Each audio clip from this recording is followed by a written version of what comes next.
ফিরে দেখা, ফিরে দেখা, ফিরে দেখা, ফিরে দেখা।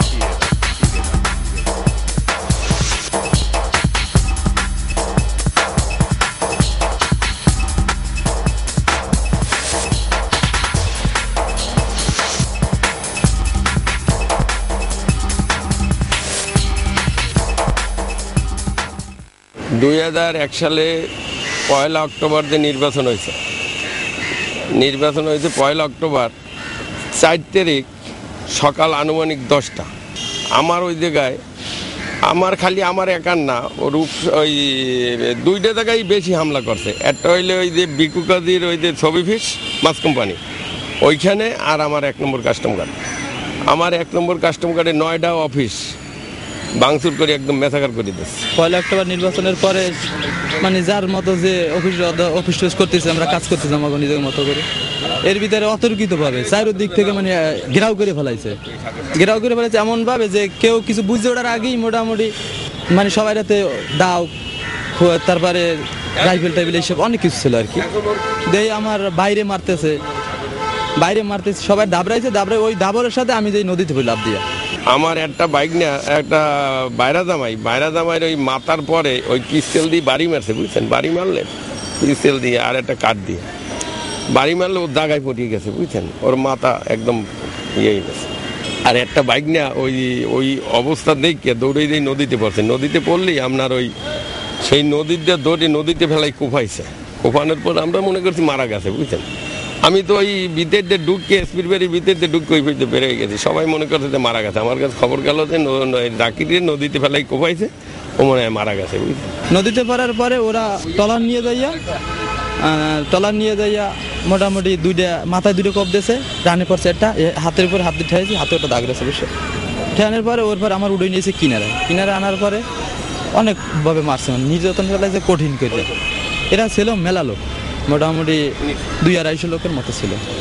তবে মুষ্টিমে কিছু লোকে মানে 50-60 জনের মতো এই লোকগুলোই বেশি অত্যাচার করছে। 4 মাসের মতন এলাকায় ঢুকতে পারিনি, বুঝছেন? ওদের অত্যাচার 4 মাস বাইরে ছিলাম। ব্যবসা বাণিজ্য আমার সব বন্ধ হয়ে গেল, সব।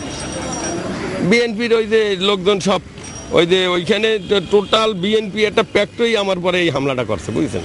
ওরপরে ওরা টলার উড়ে নিয়ে তো মারছে। মারার পরে অনেক রক্ত পড়তেছে, রক্ত নেওয়ার পর নিজের আর কি জ্ঞান হারাই ফেলেছে। হারানোর পরে কিনারায় নিয়ে পিড়াইছে অনেকক্ষণ। তারপরে পুলিশের হস্তক্ষেপে নাকি এসে নিয়েছে, আপনার সদর হাসপাতালে ভর্তি করছে নিয়ে।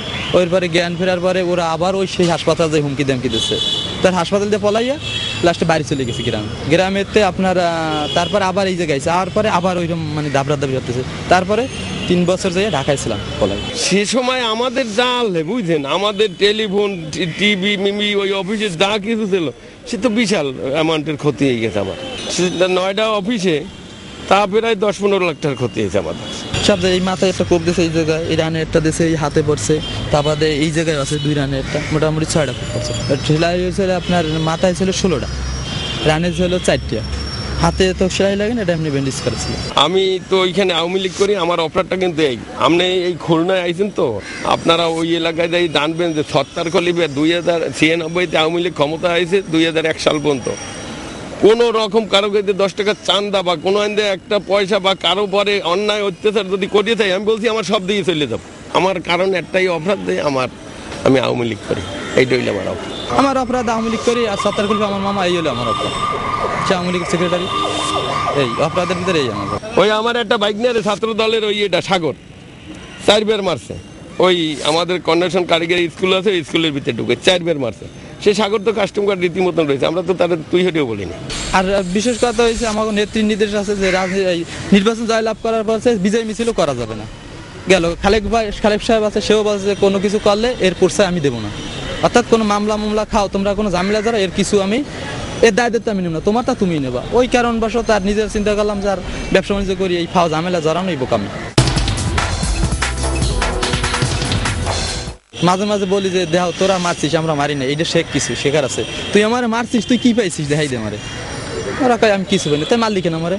তাহলে যদি আমার মারি যদি তোরে যদি কেউ সালাম দিত মনে করো, তাহলে মনে করতাম তুই কিছু পাইছিস, তা তোকে সালামও দে না, তাই মারলি কেন?